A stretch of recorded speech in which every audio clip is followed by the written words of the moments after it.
ಭಾಳ ಖುಷಿ ಆಯಿತು ಬಂದಿದ್ದು.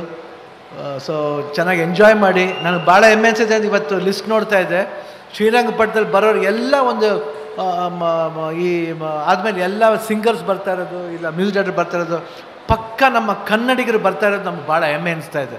ಅದು ನಮ್ಗೆ ತುಂಬ ಥ್ಯಾಂಕ್ಸ್ ಸರ್, ತುಂಬ ಥ್ಯಾಂಕ್ ಯು ವೆರಿ ಮಚ್. ಯಾಕಂದರೆ ನಮ್ಮ ಕನ್ನಡದವರಲ್ಲಿ ಎಷ್ಟು ಟ್ಯಾಲೆಂಟ್ ಇದೆ ಅಂತ ತೋರ್ಸೋಕ್ಕೆ ಒಂದು ಒಳ್ಳೆ ಒಂದು ವೇದಿಕೆ ಅಂತ ಹೇಳೋಕ್ಕೆ ಇಷ್ಟಪಡ್ತೀನಿ. ಇಷ್ಟು ಹೇಳ್ತಾ ನಾನು ಮಾತನ್ನ ಮುಗಿಸ್ತೀನಿ. ಜೈ ಹಿಂದ್, ಜೈ ಕರ್ನಾಟಕ. ಎಲ್ರಿಗೂ ದೇವರು ಒಳ್ಳೇದು, ತಾಯಿ ಚಾಮುಂಡೇಶ್ವರಿ ಒಳ್ಳೇದು ಮಾಡಿದ್ದು ಕೇಳ್ಕೊತೀನಿ. ಶಿವಣ್ಣ ಅವರಿಗೆ ಒಂದು ರಿಕ್ವೆಸ್ಟ್ ಮಾಡ್ತಾ ಇದ್ದೀನಿ. ಅಣ್ಣ, ಇಷ್ಟೆಲ್ಲ ಇದರ ಅಭಿಮಾನಿಗಳು ತುಂಬಾ ಕಾಯ್ತಾ ಇದ್ದಾರೆ. ನವೆಂಬರ್ 15ನೇ ತಾರೀಕು ಬಹಳ ಬಹಳ ಕಾತರದಿಂದ ಕಾಯ್ತಿರುವಂಥ ಅಭಿಮಾನಿಗಳಿಗೆ ಒಂದು ಸಂಭ್ರಮ ದಿನ. ಯಾಕೆಂತ ಹೇಳಿದ್ರೆ ನವೆಂಬರ್ 15ನೇ ತಾರೀಕು ಭೈರತಿ ರಣಗಲ್ ನಮ್ಮ ನರ್ತನ್ ಅವರ ನಿರ್ದೇಶನದಲ್ಲಿ ಮೂಡಿಬಂತಿರುವಂಥ, ನಮ್ಮ ಶ್ರೀಮತಿ ಗೀತಾ ಶಿವರಾಜ್ ಕುಮಾರ್ ನಿರ್ಮಾಣದಲ್ಲಿ ಮೂಡಿಬಂತಿರುವಂಥ ಒಂದು ಮೋಸ್ಟ್ ಎಕ್ಸ್ಪೆಕ್ಟೇಷನ್ ಮೂವಿ ಅಂತ ಹೇಳೋದು ಸಿನಿಮಾ ಬಗ್ಗೆ ದಯವಿಟ್ಟು. ಏನಿಲ್ಲ, ಇದು ಮಫ್ತಿ ಪ್ರೀಕ್ವೆಲ್. ಇದು ಮಫ್ತಿಲಿ ಭೈರತಿ ರಣಗಲ್ ಪಾತ್ರ ನೋಡಿರ್ತೀರ. ಭೈರತಿ ರಣಗಲ್ ಹೇಗೆ ಆಗಾದ, ಯಾತಕ್ಕೋಸ್ಕರ ಆದ, ಯಾವಾಗಿಂದ ಆದ.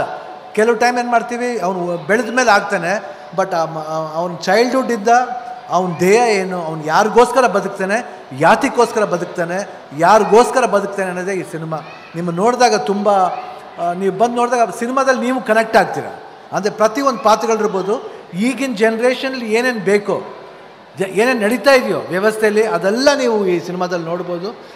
ವಿಜುವಲ್ ಆಗಲಿ, ಇಲ್ಲ ಎಲ್ಲ ಪಾತ್ರದ ಅಭಿನಯ ಆಗಲಿ, ಇದರಲ್ಲಿ ಬರೀ ಭೈರತಿ ಮಾತ್ರ ಕಾಣಿಸ್ಕೊಳ್ಳಲ್ಲ. ಯಾಕಂದರೆ ಪಕ್ಕದಲ್ಲಿ ಬರೋ ಕ್ಯಾರೆಕ್ಟರ್ಸ್ ಎಲ್ಲ ಇದೆಲ್ಲ, ಅದು ಹೇಗೆ ಭೈರತಿ ರಣಗಲ್ನ ಮೇಲೆ ಎತ್ತುತ್ತೆ ಅನ್ನೋದೇ ಈ ಸಿನಿಮಾ. ಬಂದು ನೋಡಿದಾಗ ನಿಮಗೆ ಭಾಳ ಖುಷಿ ಕೊಡುತ್ತೆ.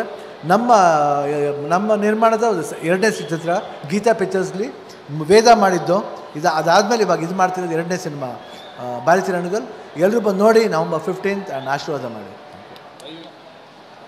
ದಯವಿಟ್ಟು ಯಾರು ಮರಿಬೇಡಿ, ನವೆಂಬರ್ 15ನೇ ತಾರೀಕು ಸಿನಿಮಾ ನೋಡ್ತೀರಾ ಅಲ್ವಾ? ಭೈರತಿ ರಣಗಲ್.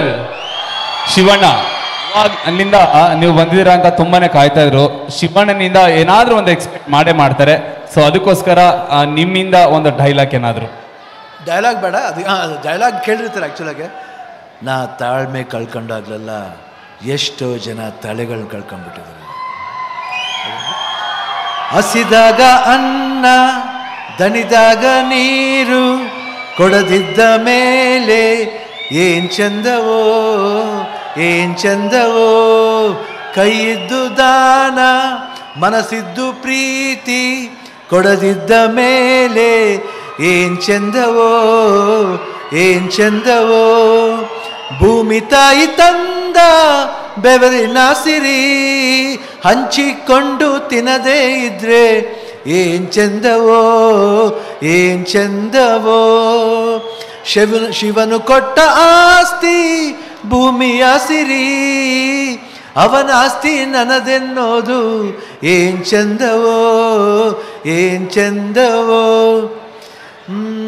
ಇವನ್ ಯಾರ ಮಗನೋ ಹಿಂಗವನಲ್ಲ, ಇವಳ್ಯಾರ ಮಗಳೋ ಹಿಂಗವಳಲ್ಲ, ಮಹಾಲಕ್ಷ್ಮಿ ರೂಪ ಶೂರಾಯಿ ಭೂಪ, ಮಹಾಲಕ್ಷ್ಮಿ ರೂಪ ಶೂರಾಯಿ ಭೂಪ, ಕಣ್ಣಿಂದಲೇ ಸೆಳ್ಕೊಂಡ್ಲೆ ಹಾ,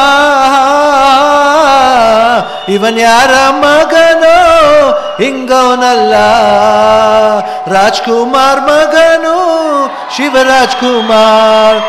ಯಾರೇ ಕೂಗಾಡಲಿ ಊರೇ ಹೋರಾಡಲಿ, ನನ್ನ ನೆಮ್ಮದಿಗೆ ಭಂಗವಿಲ್ಲ, ಎಮ್ಮೆ ನಿನಗೆ ಸಾಟಿ ಇಲ್ಲ, ಬಿಸಿಲು ಮಳೆಗೆ ಬಿರುಗಾಳಿ ಚಳಿಗೆ ನೀ ಅಳುಕದೆ ಮುಂದೆ ಸಾಗುವೆ, ಅರವೈ ಅರವೈ ಅರವೈ ಅರವೈ.